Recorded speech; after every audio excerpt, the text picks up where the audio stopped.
수험생 여러분 안녕하십니까. 부동산 공시법을 담당하는 송룡입니다. 자, 이번 시간부터는 기본서를 이제 이용을 해가지고요. 공인중개사 강의를, 부동산 공시법 강의를 이제 진행을 하는데, 가장 중요한 게 우리가 이제 기본서가 있고, 뭐 요약집도 있고, 여러 가지 이제 책들이 이제 나오긴 하는데요. 가장 중요한 게 기본서입니다. 그래서 기본 강의가 역시 또 가장 중요한 강의고요. 뭐 기본 강의, 뭐 핵심, 그 다음에 뭐 요약, 여러 가지 강의가 있는데, 그래도 가장 중요한 강의가 바로 기본서를 이용한 강의라고 볼 수가 있어요. 그래서 전체적으로 강좌 수는 뭐 30강 이내로 이제 진행을 할 예정인데, 기본 강의만 잘 들으시고 계속적으로 반복적으로 정리를 잘 하시면 29회 공인중개사 시험에 아마 좋은 점수를 얻을 수 있을 거라고 생각이 되고요. 부동산 공시법에 대한 간단한 이제 그 과목을 잠깐 소개를 하게 되면, 부동산 공시에 관한 법률이라고 하죠. 부동산 공시에 관한 법률 해가지고 줄여서 그냥 보통 우리가 부동산 공시법이다라고 이제 표현을 해요. 그래서 이 부동산 공시법에는 크게 이제 두 가지가 있다. 이거 두 가지. 하나는 공간정보. 공간정보의 구축 및 관리에 관한 법률. 그래서 공간정보법 이렇게 이제 표현을 하고, 줄여서 공간정보법 이렇게 얘기를 하는데, 정확한 명칭은 이제 교재에 나와 있는 것처럼 이 공간정보의 구축 및 관리에 관한 법률 이렇게 이제 표현하는 거고요. 두 번째로는 부동산 등기법이 있다. 등기법. 부동산 등기법 이렇게 돼요. 공간정보 구축 및 관리에 관한 법률은 크게 이제 세 가지를 묶어 놓은 거예요. 측량, 수로조사, 지적. 그래서 이 공간정보의 구축 및 관리에 관한 법률, 그래서 보통 우리가 지적법이다라고 표현하는데, 줄여서 그냥 지적법이라는 것은 없고요. 우리 편의상 그냥 지적법 이렇게 이제 표현하는 것인데, 이 공간정보의 구축 및 관리에 관한 법률 안에서 지적에 관련된 내용만 시험에 출제가 되고 있는 거죠. 그래서 이 지적이라고 하는 것은 우리가 이 부동산 공시법은 말 그대로 공시하는 거죠. 널리 알린다라는 그러한 개념인데, 지적에서 역할은 사실관계를 공시하는 겁니다. 사실관계를 공시하는 것이고요. 이와 반면에 이제 부동산 등기법은 권리관계를 공시하는 법이더라. 그럼 여기서 사실관계는 뭐냐 이거죠. 사실관계. 자, 여기서 말하는 사실관계라고 하는 것은 토지의 표시에 대한 것을 의미합니다. 즉, 뭐 바로 이제 뒤에 나오겠지만 소재, 지번, 지목, 면적, 경계, 좌표 이렇게 6개를 토지 표시라고 하는데, 이러한 사실관계를 공시하는 것을 이제 지적에서 역할을 하는 거고요. 이와 반면에 권리관계를 공시하는 것은 무엇이다? 부동산 등기법이다 이겁니다. 그래서 우리가 지목을 알고 싶다, 면적을 알고 싶다. 그러면 어디를 봐야 돼요? 지적 공부를 봐야 되는 거고요. 어떤 권리관계에 대해서 알고 싶다. 그럼 등기 기록을 열람을 해봐야 된다 이겁니다. 이렇게 부동산 공시에 관한 법령에는 사실관계를 공시하는 공간정보의 구축 및 관리에 관한 법률하고, 권리관계를 공시하는 부동산 등기법으로 이렇게 나눠져 있습니다. 그래서 똑같이 문항수는 12문항씩이 이제 출제가 된다라고 제가 입문 과정에서도 이제 말씀드렸죠. 12문항씩 이제 출제가 되고요. 공간정보의 구축 및 관리에 관한 법률은 조금만 신경을 써서 공부하시면 12문제를 다 맞출 수 있고요. 그 다음에 부동산 등기법의 경우는 민법이 좀 어느 정도 자리 잡으면 쉽게 접근할 수가 있어요. 다만 이제 민법이 안 되시는 분들은 등기법을 접근할 때 조금 어려울 수는 있어요. 그래서 초반에 많이 힘들어 하십니다. 막판에 가서는 오히려 등기를 또 잘 하시는 경우도 많은데, 초반에 많이 힘들어 하시는 거예요. 그 이유는 어떤 민법이 완전히 체계화돼 가지고 정리가 되지 않은 상태에서 등기법을 보려고 하니까 조금 이제 어려운 이제 그런 부분이 있는데, 두 과목 역시 마찬가지로요. 기출문제만 잘 정리를 해서 기출문제 한 10개 년 정도, 10년치의 어떤 기출문제만 잘 정리를 해서 보시면 여러분들이 시험에 합격하기 위한 점수를 취득하는 것에 대해서는 아무런 문제가 되질 않아요. 그래서 앞으로 이제 우리가 1년을 거쳐가지고 공간정보의 구축 및 관리에 관한 법률하고 부동산 등기법에 대한 내용을 전체적으로 정리를 합니다. 지금 이제 12월인데요. 입문과정에서도 말씀드렸듯이 뭐 네이버에서 그 검색을 하게 되면 네이버에서 송룡이의 부동산 공시법에서 검색을 하게 되면 밴드가 있으니까 밴드에서 이제 간혹 이제 자료를 조금씩 제가 업데이트를 할 거예요.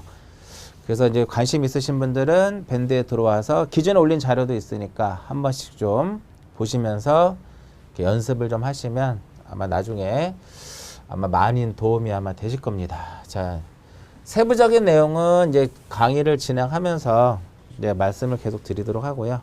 지금부터는 이제 공간정보의 구축 및 관리에 관한 법률부터 정리를 하도록 합니다. 그래서 교재 16페이지를 보시면 지적 총설 이렇게 나오죠. 지적 총설 해서 이렇게 나오는데 가장 중요한 게 공부할 때 가장 중요한 것이 막연히 책을 읽거나 그냥 밑줄을 긋고 그렇게 공부하는 방법보다는 이 단원에서 어떠한 내용들을 먼저 내가 공부를 해야 될 것이냐, 이 단원이 어떠한 체계로 되어 있는지 그런 어떤 큰 틀을 잡고 공부하시는 것이 가장 합리적이고 가장 좋은 방법 중에 하나예요. 가장 좋은 방법 중에 하나. 그래서 교재 16페이지를 보시면 1장에서 여러분들이 반드시 봐야 될 내용들이 쭉 적혀 있습니다. 표로 이제 순서 흐름으로 해서 정리되어 있는데 가장 중요한 것은 맨 밑에 보시면 토지의 표시라는 단어가 있죠. 그 토지의 표시에 지번, 지목, 면적, 경계, 좌표, 그러니까 소재는 빠져 있지만 소재, 지번, 지목, 면적, 경계, 좌표 이렇게 6개가 있는데 이 중에서 한 7개 정도 시험에 나옵니다. 많게는 8개. 그러니까 이것만 제대로만 공부하면 지번, 지목, 면적, 경계만 정확하게 알고 공부를 하더라도 12개 중에 7, 8개는 맞출 수가 있어요. 이 중에서. 그래서 이쪽 부분을 상당히 많은 시간을 투자해서 1장을 좀 시간을 좀 투자를 해서 공부를 하시면 그 영향이 2장에도 3장에도 4장에도 영향을 주도록 되어 있어요. 그래서 1장을 좀 중점적으로 이제 보실 필요가 있다라는 겁니다. 자, 이제 17페이지부터 이제 볼게요. 공간정보의 구축 및 관리에 관한 법률에 총칙해가지고 공간정보법 줄여서 이제 공간정보법이다라고 하는데 좀 전에 이제 말씀드린 것처럼 이 공간정보법에서 우리는 무엇만을 정리하는 것이다. 지적과 관련된 부분만 시험에 출제가 되기 때문에 이 부분에 대해서 중점적으로 정의를 내릴게요. 자, 우리가 이 공간정보법의 정확한 명칭을 한번 써볼까요? 공간정보, 이 공간정보의 구축 및 공간정보의 구축 및 관리에 관한 법률 이렇게 되죠. 관리에 관한 법률 해가지고 법률이 있고 시행령이 있고 시행규칙 이렇게 이제 3단으로 나눠져 있고 뭐 지적업무 별도의 어떤 지적업무 처리 규정이라는 것도 있고요. 지적측량 시행규칙이라고 하는 것도 있는데 그런 부분들은 굉장히 전문적인 내용을 이제 규칙으로 정해놓은 거기 때문에 공인중개사 시험에서는 많이 출제되지 않는 그런 부분이고요. 거의 대부분 이 지적은 이렇게 법률에서만 시험에 출제가 됩니다. 개인적인 의견이 들어가는 문제는 시험에 나오지 않습니다. 28회도 단 한 문제도 개인적인 어떤 의견이라든지 뭐 일반적인 내용을 물어보는 거 한 문제도 출제된 적이 없어요.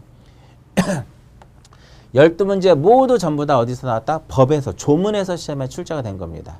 조문만 잘 기억을 하셔도 공부하실 때 큰 문제는 되지 않을 거예요. 자, 이 공간정보의 구축 및 관리에 관한 법률은 이렇게 이제 과거에 요 법이 도입이 되기 전에 법의 명칭이 원래 뭐였냐면은 측량, 수로조사. 이 측량, 수로조사 및 지적에 관한 지적에 관한 법률이었어요. 지적에 관한 법률이었다 이겁니다. 근데 이것이 이 측량 수로조사 및 지적에 관한 법률이 도입되기 전에 어떤 법이 있었냐면은요.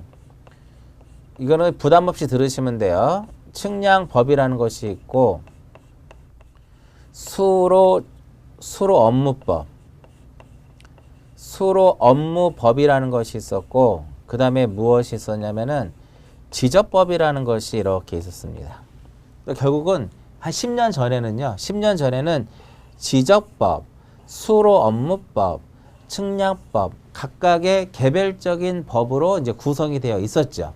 그런데 이명박 정부, 과거에 이명박 정부 들어서면서 이 세 개가 이 측량하고 수로하고 지적에 공통적인 것이 너무 많다. 그래서 이거를 굳이 개별법으로 둘 필요가 있겠느냐. 다 통합해라. 통합해라. 그래서 이제 그 인수위에서 통합하라는 이제 명령을 받고 이제 이 관련 부서에서 이 법을 이제 통합을 시키는 작업을 하는데 그래서 나오는 것이 2009년도에 뭐가 만들어졌어요? 측량, 수로조사 및 지적에 관한 법률이라는 것이 이제 도입이 됩니다. 그래서 이 법을 잘 들여다보면은 결국은 이 세 개의 법이 그대로 그냥 들어와요. 똑같이. 거의 99%가 똑같은 내용입니다. 그래서 이게 2009년도에 도입이 되죠. 2009년도에 이 법이 딱 도입이 됩니다. 그러다가 박근혜 정부 들어서면서 이 세 개의 법이 이렇게 통합이 돼서 측량, 수로조사 및 지적에 관한 법률이 딱 만들어졌는데 또 들여다보니까 또 개별적으로 노는 것 같아요. 완전히 통합이 안 되고. 한때 우리가 융합이라는 말을 많이 썼었잖아요. 그래서 박근혜 정부에서 다시 한번 명령을 내립니다. 다시 한번 법을 한번 수정을 해라. 그래서 또 모여가지고 결국은 만든 것이 제가 개인적으로 봤을 때는 여기서 이 법하고 이 법은 역시 99% 똑같습니다. 뭐 조문이라든 모든 것들이. 근데 가장 획기적으로 뭐를 바꿔요? 법의 명칭을 바꿔버립니다. 법의 명칭을. 그래서 2015년도에 도입된 것이 바로 뭐냐면 이 공간정보의 구축 및 관리에 관한 법률이 딱 도입이 된 겁니다. 되게 법이 멋있지 않아요? 그러면 이 공간정보의 구축 및 관리에 관한 법률은 결과적으로 이 내용을 그대로 수록하고 있는 거예요. 측량, 그 다음에 무엇? 수로조사. 측량과 이 수로조사의 어떤 기준. 측량과 수로조사에 대한 기준과 절차를 규정을 하고, 그 다음에 여기서 이제 지적이죠. 요 지적. 지적에서 가장 핵심이 되는 것이 지적 공부입니다. 또 하나 지적 공부가 도입이 되면서 그 이후에 부동산과 관련된 공부가 하나 등장을 하는데 그것을 무엇이라고 하냐면은 부동산 종합 공부다라고 얘기를 해요. 그래서 우리가 공간정보의 구축 및 관리에 관한 법률은 측량 수로조사의 기준과 절차를 정하고 지적 공부의 어떠한 작성, 지적 공부하고 부동산 종합 공부의 작성과 그 다음에 관리 등에 관한 사항을 규정하더라. 이러한 것들을 규정함으로써 최종적으로 얻고자 하는 것은 세 가지의 목적을 가지고 있더라 이겁니다. 세 가지의 목적을 가지고 있는데 그 중에 첫 번째가 바로 뭐냐면 국토를 효율적으로 관리하겠다 이겁니다. 이 국토를 효율적으로 관리하고 그 다음에 이 수로조사와 관련돼 가지고요. 수로가 있기 때문에 이 수로는 아무래도 이제 바다죠. 해상. 그래서 해상교통의 안전. 그래서 이 해상교통의 안전을 위해 가지고요. 해도라는 것이 존재합니다. 그리고 바닷길이라 배가 지나갈 수 있는 그러한 길, 수심을 이제 측정을 해 가지고 일정한 수심이 유지가 돼야만 배가 갈 수 있겠죠. 그러한 것까지 전부 다 구축을 해 놓은 상태예요. 그 다음에 국민의 소유권 보호. 이 소유권 보호를 목적으로 해서 도입된 것이 바로 무엇이냐면은 이 공간정보의 구축 및 관리에 관한 법률이다 이겁니다. 그래서 아직까지는 이 부분에 대해서는 출제가 된 적이 없는데 과거에는 우리가 지적법만 있었을 때 또한 측량, 수로섬이 지관한 법률이 있을 때 이런 내용들을 좀 보실 필요가 있어요. 그래서 이 공간정보의 구축 및 관리에 관한 법률의 목적은 이 세 가지의 목적을 가지고 있다 이겁니다. 법을 공부할 때 가장 기본적으로 알아야 될 것이 바로 뭐예요? 그 법이 왜 제정된지는 알고 공부를 해야 되지 않겠냐 이거죠. 자, 여기서 이제 하나 보셔야 될 것이 국토를 효율적으로 관리하는 것은 목적에 맞지만요. 이 말이 들어가면 틀려요. 국토를 무엇한다? 국토를 개발한다. 국토를 뭐 국토의 어떤 계획이라든지 이런 말이 나오면 얘는 전부 다 어떻다? 전부 다 틀린 지문이 된다 이겁니다. 아시겠죠? 그래서 국토를 효율적으로 관리하는 것은 맞는데 국토 개발, 국토 계획 이렇게 나오면 틀리는 거고요. 또한 소유권을 보호하기 위해서 도입됐다 이렇게 보는데 이렇게 나오면 또 틀려요. 소유권의 절대적인 공시. 소유권의 절대적인 공시. 뭐 소유권의 공시라고 해도 이 소유권을 공시하는 것은요. 공간정보의 구축 및 관리에 관한 법률에서 하는 역할이 아니라 부동산 등기법에서 하는 겁니다. 소유권의 절대적인 공시다 그러면 이것도 역시 틀린 지문이다 이겁니다. 가장 쉽게 시험에 나왔을 때는 다음 중 뭐 공간정보의 구축 및 관리에 관한 법률에 어떠한 법률에서 규정하고 있는 것이 아닌 것은 그럼 뭘 찾으면 돼요? 국토개발, 국토계획, 소유권의 절대적인 공시 이렇게 이러한 지문들은 틀린 지문이기 때문에 기출문제를 통해서 그냥 한 번씩만 가볍게 여러분들이 보시면 좋을 것 같고요. 그래서 목적에 대해서 설명해 드렸고요. 그래서 주로 시험에 나오는 것은요. 이런 부분들은 잘 안 나옵니다. 그러니까 측량 쪽에서는 나올 수 있어요. 근데 측량 쪽에서는 어떤 부분에 대해서만 지적 측량에 대해서만 시험에 이제 출제가 된다라고 보시면 돼요. 그래서 이 부분 지적 측량에 대한 부분은 이제 나중에 마지막 단원에서 제가 정리를 해드리도록 하고요. 목적에 대해서 설명해 드렸고요. 지금부터 이제 제 2번 해가지고 용어의 정의가 나오는데 이 공간정보 구축 및 관리에 관한 법률에서 가장 중요한 것이 바로 용어입니다. 용어. 용어를 잘 정리를 하셔야만 여러분들이 공부하실 때 편해요. 그래서 처음에 공부하실 때 아무래도 낯설고 힘들기 때문에 법이 굉장히 좀 부담감이 많아요. 모든 법 자체가. 근데 용어가 어느 정도 익숙해지면 그 다음부터 공부 좀 할 만하거든요. 그래서 만약에 이 지적이라는 법이 좀 어렵다고 싶으면 용어 자체만 강의를 하게 되면 2시간 정도, 2시간 이내의 내용을 가지고 정리를 해드리기 때문에요. 한 5번 정도만 강의를 계속 들어보시고 꼭 연습장에다가 이렇게 한 번씩 써보시면 그 다음부터는 지적이 아마 눈에 들어올 겁니다. 자, 용어부터 볼게요. 첫 번째 이제 뭐가 나오냐면 지적 소관청이 나와요. 지적 소관청.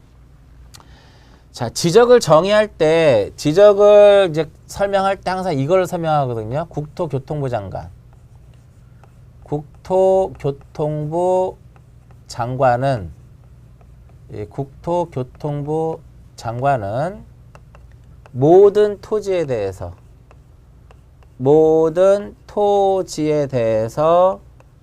조사 또는 무엇을 하냐면은 측량을 해서 이 조사 또는 측량을 통해 가지고 이것을 어디에다가 지적 공부에 무엇하는 것 등록하는 것 이것을 우리가 큰 틀의 지적이라고 하는데 앞으로 이제 지적에 관한 수업이 끝날 때까지 매번 시간마다 쓰는 내용이 바로 이겁니다. 국토교통부 장관이 모든 토지에 대해서 조사 측량을 해서 지적 공부에 등록하는 것. 자. 여기서 이제 누가 나왔어요? 국토교통부 장관이 등장을 합니다. 근데 지적에서는 크게 딱 3사람만 등장을 해요.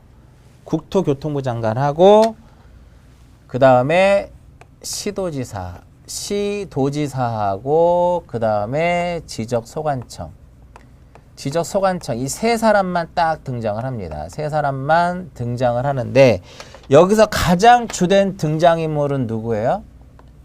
지적소관청이다 이겁니다.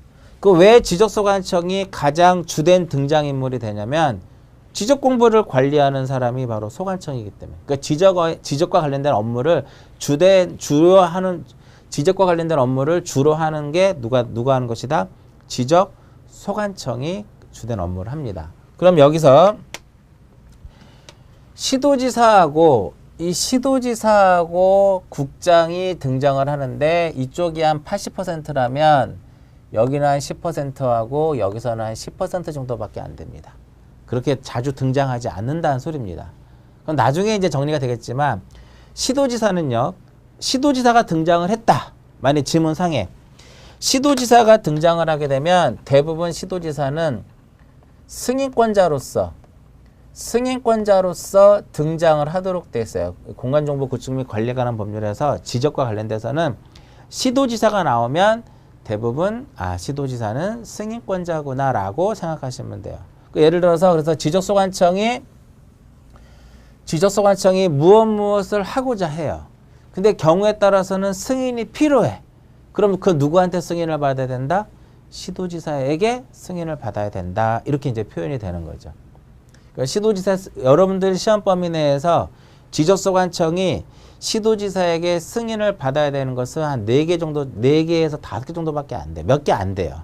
그 4개 정도만 딱 기억을 하시면 나머지 지문이 등장했을 때 뭐 시도지사 승인을 얻어야 된다? 그럼 그거 다 틀린 지문이죠. 나중에 정리가 되겠고요. 국토교통부 장관은 오늘 벌써 하나 나왔죠. 국토교통부 장관.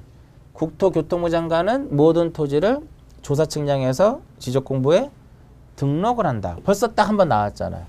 그리고 국장이 여러분들 우리가 지적에서 국장이 한 5번 정도밖에 등장을 하지 않습니다. 몇 번 등장을 하지 않아요. 그러니까 지금은 이제 그렇게 등장을 많이 하진 않는구나. 그 어떤 주된 어떤 계획을 수립한다라든지 그럴 때 이제 큰 틀에 대해서는 한 번씩 등장을 하는데 주로 지적 소관청이 등장을 하도록 되어 있어요. 용어 첫 번째 뭐가 나와요? 지적 소관청인데 그쪽에서 가장 중요한 지문은 지적 공부를 무엇하는 것이다? 지적 공부를 관리. 이 부분이 가장 중요하죠. 지적 공부를 관리하는. 그 다음에 중요한 지문은 이 지문입니다. 지적 공부를 관리하는 시장, 군수, 구청장이다. 시장, 군수, 구청장을 우리는 무엇이라고 한다? 지적소관청 이렇게 표현합니다. 그래서 지적소관청은 지적 공부를 관리하는 그 다음에 시장, 중간에 군수 또는 구청장인데 요 부분하고 이 부분 중요하고 그 다음에 여기서 시장, 군수, 구청장에서 또 중요한 지문이 또 하나가 있어요. 이때 시장, 군수, 구청장에서는요. 시장, 군수, 구청장은 지적사무는 국가사무예요. 지자체 사무가 아니라 국가사무다 이겁니다. 그 왜 지자체 사무가 아니라 요 지적사무는 국가사무가 돼야 되는 거냐면 통일성도 있어야 되고요. 획일성도 있어야 되기 때문에 지자체 사무로 볼 수가 없어요. 그래서 국가사무다 이겁니다. 그래서 시장, 군수, 구청장은 국가기관의 장으로서의 시장, 군수, 구청장이지 지자체의 장, 지방자치단체의 장으로서의 시장, 군수, 구청장이 아니다 이겁니다. 요거 한번 시험에 나왔었죠. 그래서 지적소관청은 지적공부를 관리하는 국가기관의 장으로서의 시장, 군수, 구청장이다 이렇게 표현이 돼야 돼요. 어떻게 나오면 틀려요? 지자체의 장으로서의 시장, 군수, 구청장이다. 그럼 X 이렇게 되는 거고요. 좀 더 이제 깊게 들어가게 되면 시장에서는 가로 열고 가로 닫고 뭐뭐뭐뭐는 제외한다라고 이렇게 표현이 되어 있고요. 구청장에서는 가로 열고 가로 닫고 무엇은 포함한다라고 써져 있는데 공인중개사 시험에서 어떤 특정한 어떤 지역을 표현해서 이 사람이 시장인지 시장이 아닌지를 그렇게는 아마 출제되지는 않을 거예요. 그럼 여기서 시장에서 제외하는 시장이 있는데 거기 교재 보시면 시장에서 자치구가 아닌 구를 두는 시의 시장은 제외한다라고 표현이 되어 있죠. 그 대표적으로 자치구가 아닌 구를 두는 시는 어디가 있냐면 대표적으로 수원시, 용인시. 그럼 결과적으로 수원이라든지 용인 같은 경우는 그 안에 구가 자치구가 아니기 때문에요. 수원시장은 지적소관청이 아니다라는 거예요. 수원시장은 지적소관청이 아니다 이렇게 표현할 수 있는 거고요. 그러면 그 안에 수원시의 영통구청장, 팔달구청장 그들이 바로 뭐가 돼요? 소관청이다 이겁니다. 소관청.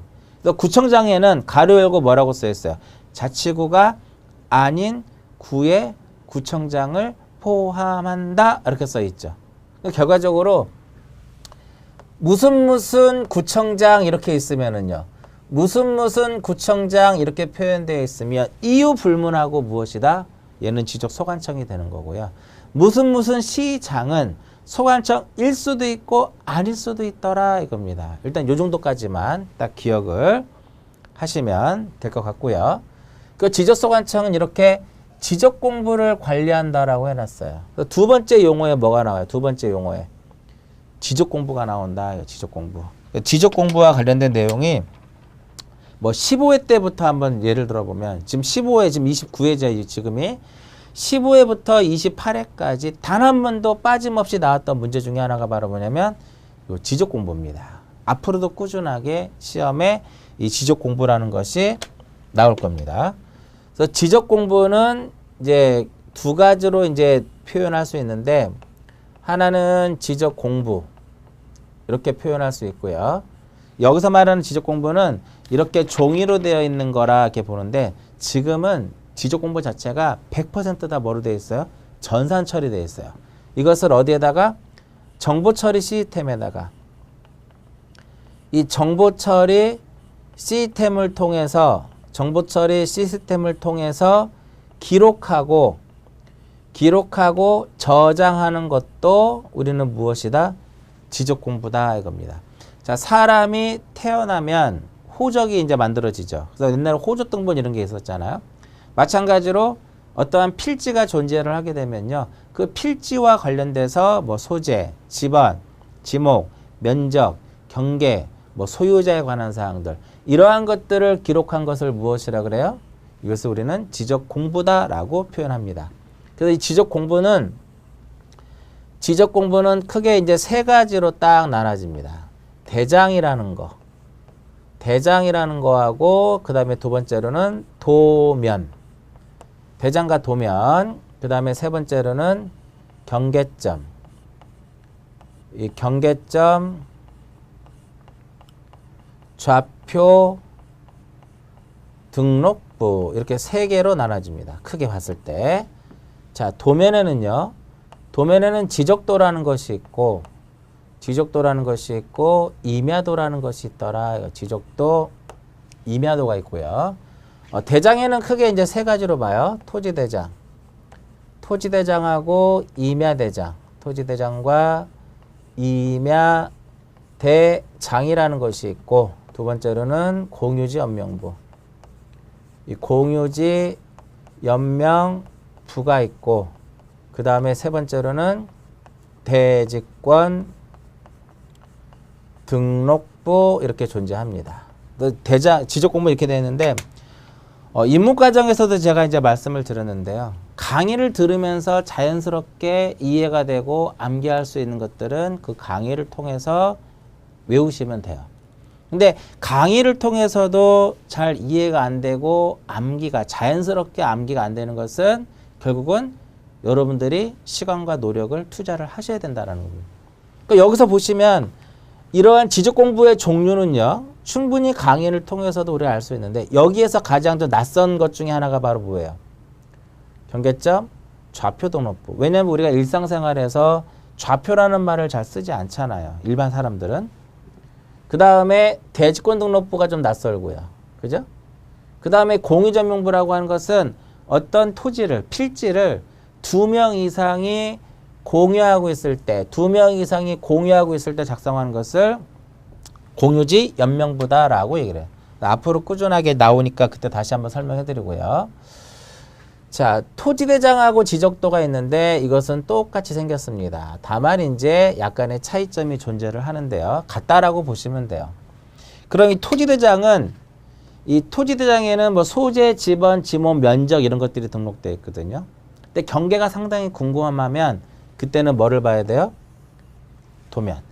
도면에서의 가장 큰 역할은 경계를 경계를 선으로서 이제 표시가 돼가지고요. 경계를 보여주는 것이 바로 보다 도면이다 이렇게 보시면 돼요. 즉 토지대장에 등록된 필지의 경계를 알려주기 위해서 작성한 것이 바로 보다 지적도의 개념이 되는 거고요. 이와 반면에 임야대장에 등록된 필지의 경계를 우리가 그림으로써 알려줄 수 있는 것이 바로 무엇이다? 이것이 임야도다 이겁니다. 그래서 항상 토지대장하고 지적도는 하나가 되는 거고요. 임야대장하고 임야도는 세트로 묶여서 이렇게 움직이도록 되어 있어요. 이해하셨죠? 내용 대충. 그래서 이러한 지적 공부가 이렇게 존재하더라 이겁니다. 그럼 이러한 지적 공부의 마지막 줄에 뭐가 써 있어요? 지적 측량을 통하여 조사된 토지의 표시와 해당 토지의 소유자 등을 기록한 대장, 도면, 이 경계천 좌표등록부는 대장과 도면의 성격을 두 개를 다 가지고 있다라고 우리가 보통 얘기를 해요. 그리고 이렇게 정보 처리 시스템을 통해서 기록하고 저장한 것. 이러한 지적 공부를 전산 시스템에 의해서 전산 입력을 해가지고 우리가 전산실에서 이제 저장을 해놓잖아요. 이러한 것들도 역시 무엇이 된다? 우리는 지적 공부다라고 표현을 해요. 이러한 지적 공부는 무엇과 무엇을 토지의 표시와 이러한 지적 공부에는 토지의 표시에 관한 사항하고 두 번째로는 소유자에 관한 사항, 이제 법에는 써 있지 않지만 이제 기타라고 이렇게 볼게요. 이렇게 이러한 토지 표시와 소유자에 관한 사항을 이러한 조사라든지 무엇을 통해서 조사라든지 측량을 통해서 토지 표시와 소유자에 관한 사항을 무엇하는 거? 기록한 대장, 도면 이것을 무엇이라 한다? 지적 공부다라고 얘기를 해요. 그래서 시험에 다음 중 지적 공부가 아닌 것은 이렇게 나와요. 그 지적 공부가 아닌 것은 하게 되면 옛날에는 뭐 결번대장, 뭐 지번 색임표 여러 개가 있는데 요즘 들어서는 나올 확률이 높은 것이 부동산 종합 공부 이게 나올 수 있겠죠. 다음 페이지를 보시면 어떤 내용이 나오냐면 용어에서 이 부동산 종합 공부라는 거하고요. 그 다음에 두 번째로는 연속 지적도가 나옵니다. 연속 지적도 이렇게 나오는데요. 일단은 기본적으로 이 부동산 종합 공부하고 연속 지적도는 지적 공부는 일단 아니다라는 거죠. 지적 공부가 아니다예요. 아니다. 지적 공부는 아니다 이겁니다. 그럼 이 부동산 종합 공부가 왜 도입이 됐느냐? 자, 우리가요. 부동산과 관련된 공부들이 한 20개 정도 됐다고 합니다. 과거에. 그러다 보니까 어떠한 이것 보고 또 저것도 봐야 되고 또 저것도 봐야 되고 예를 들어서 토지대장도 봐야 되고 건축물 대장도 봐야 되고 뭐 토지 이용 계획 확인서도 봐야 되고 여러 개를 봐야 돼요. 그러다 보니까 굉장히 불편함이 있어가지고요. 한 10년 전부터 지적 관련 부서에서 부동산과 관련된 공부를 하나로 통합해서 관리하면 어떻겠느냐. 하나로 이렇게 통합을 해서 만드는 것도 어떻겠느냐 해서 우리 연구를 한 끝에 만들어진 것이 바로 부동산 종합 공부입니다.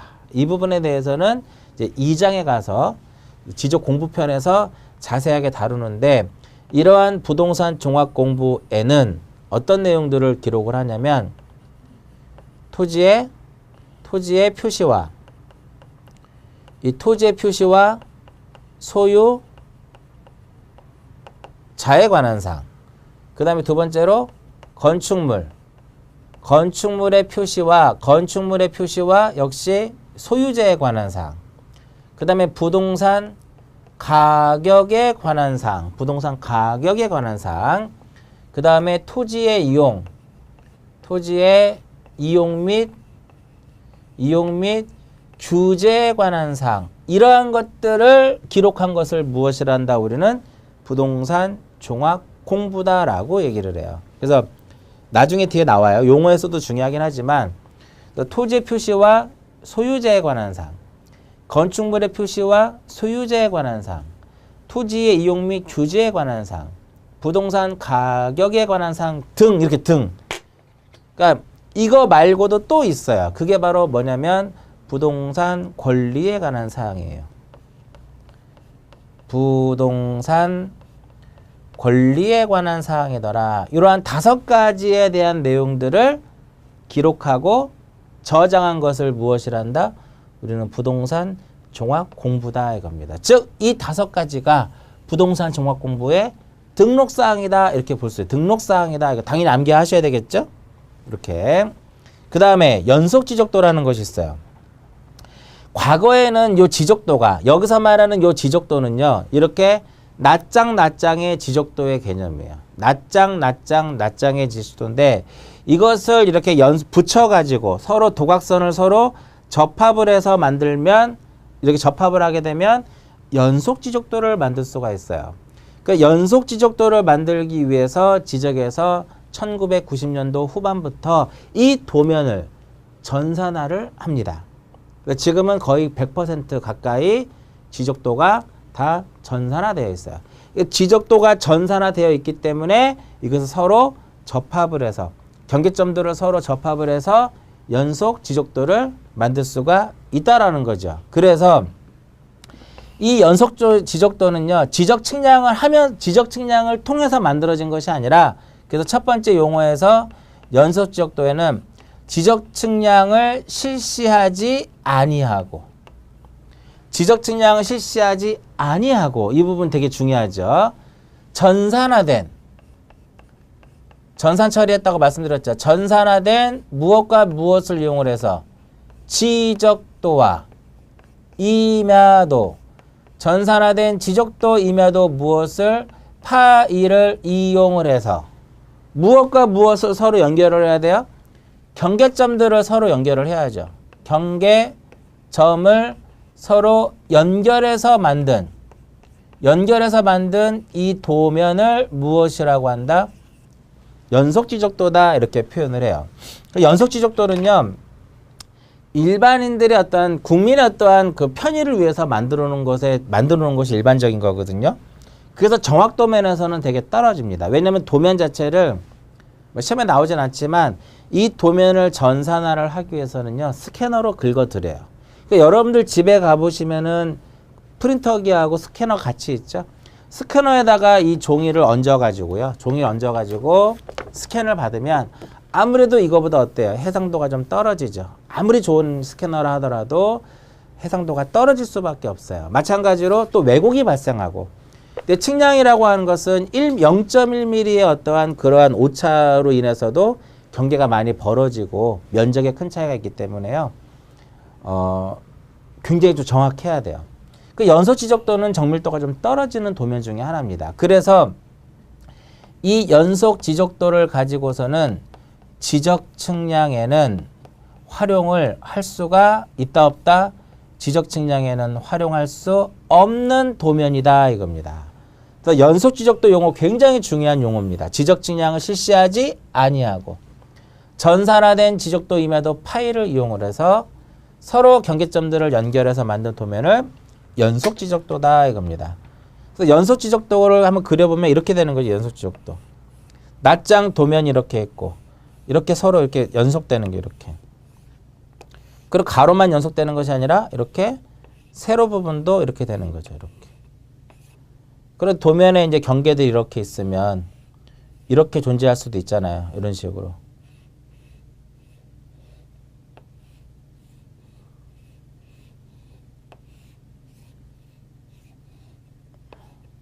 이렇게 도면이 바로 이 연속지적도예요. 연속지적도.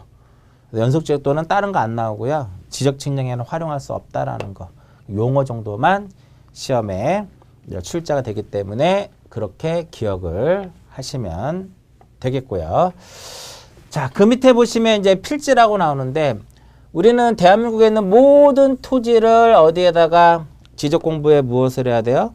모든 토지를 지적 공부에 등록을 해야 된다 이겁니다.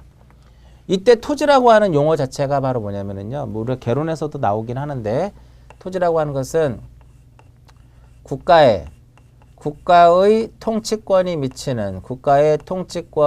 미치는 모든 영토, 국가의 통치권이 미치는 모든 영토를 우리는 무엇이란다? 토지. 그러면 이 국가의 통치권이 미치는 모든 영토라 함은 결과적으로 이렇게 되는 거예요. 한반도 플러스 부속도서다 이겁니다. 한반도 플러스 부속도서 이렇게 돼요. 그래서 그림을 그리면 한반도 플러스 부속도서더라 이겁니다. 독도까지 이런 식으로. 그러면 바다는 토지도 아니다. 바다는 토지가 아닙니다. 바다는 토지가 아니다 이겁니다. 여러분들 학개론 공부하다 보면은 빈지라는 게 나와요. 해안 빈지. 바다는 토지가 아니기 때문에요. 이 바다는 개인이 소유할 수가 없어요. 개인이 소유할 수 없어요. 그래서 우리가 학개론의 빈지의 개념이 바로 뭐예요? 소유권은 없지만 사용할 수 있는 거를 우리가 빈지라고 하죠. 소유권은 있지만 사용할 수 있는 것이 바로 이제 빈지에 우리 해안 빈지 이렇게 이제 표현을 이제 하는 거고요. 그래서 바다는 토지가 아니다 이겁니다. 그래서 그러면 이제 나중에 뒤에 나오겠지만은 어디까지를 바다로 볼 것이냐 이거야. 바다에서 우리가 봤을 때 어디까지를 바다로 볼 것이냐. 여기까지를 바다로 보자 이겁니다. 그 여기가 어디냐 이거죠. 해수면이 가장 높게 올라왔을 때. 해수면이 가장 높게 올라왔다라고 하는 것은 최대 만조위예요. 최대 만조위. 여기까지를 우리가 바다로 보는 여기까지가 기준이 되는 겁니다. 이쪽은 등록이 되는 거고요. 이쪽은 등록이 되지 않는다 이겁니다. 요즘에는 이제 북극도 그렇고 남극에 어떠한 그 빙하가 녹아가지고 해수면이 이렇게 상승을 하잖아요. 해수면이. 그래서 육지가 계속 바다로 이제 채워지는 거죠. 바다로. 그러면 우리가 법상으로는 등록을 무엇해야 돼요? 말소를 해야 된다. 왜? 바다는 등록이 안 되기 때문에 바다로 된 토지는 등록을 말소를 해야 된다. 그래서 말소에 대한 기준은 최대 만조위가 기준이 되는 거죠. 요 점을 기준으로 해서 여기는 살아남는 거고 이쪽은 등록이 안 되는 거니까 말소의 대상이 된다 이겁니다. 그러니까 이러한 모든 토지를 공부에 등록을 하기 위해서는 어떤 그 단위가 존재하죠. 토지의 등록 단위라는 것이 존재를 하는데 이 토지의 등록 단위라는 것이 존재하는데 이 등록 단위를 무엇이라고 한다? 우리는 이것을 필지다라고 표현을 해요. 토지의 등록 단위. 앞으로 우리가 공부할 때 1필지, 필지라는 말을 많이 쓰죠. 필지라는 말을 많이 쓰는데 필지라고 하는 것은 무엇이다? 대통령령에 의해서 정해지는 토지의 등록 단위를 무엇이라고 한다? 필지. 학개론에서도 필지라는 말, 중개사법에서도 필지, 공법에서도 필지, 모든 법에서, 민법에서도 마찬가지로 필지라는 말이 한 번씩 등장을 하는데 이러한 필지라고 하는 것은 무엇이다? 대통령령이 정하는 바에 따라서 구획되는 토지의 등록 단위를 필지다라고 얘기를 해요. 필지. 자, 여기까지가 이제 필지에 대한 거. 지금까지 5개에 대한 용어를 설명해 드렸어요. 첫 번째, 지적 소관청이란. 두 번째, 지적 공부란. 그 다음에 세 번째로 부동산 종합공부란. 네 번째로 연속 지적도란.